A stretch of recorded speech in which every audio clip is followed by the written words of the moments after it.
Hi everyone, welcome back to my another video. Today I'm going to show in this video how to fix SIM toolkit notification on your Android.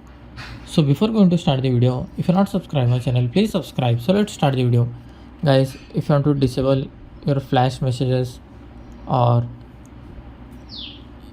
your SIM toolkit notifications on your Android or iPhone, then I will show you how to fix this issue.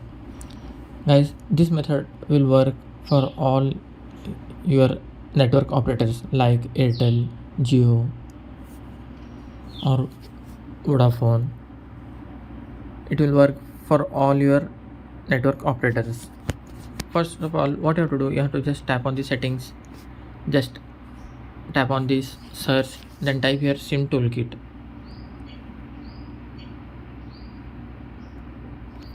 Tap on the SIM toolkit. Here you can see first option, notifications.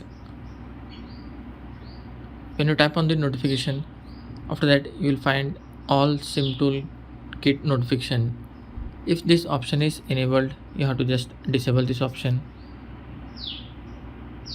Already I had disabled, and close this window.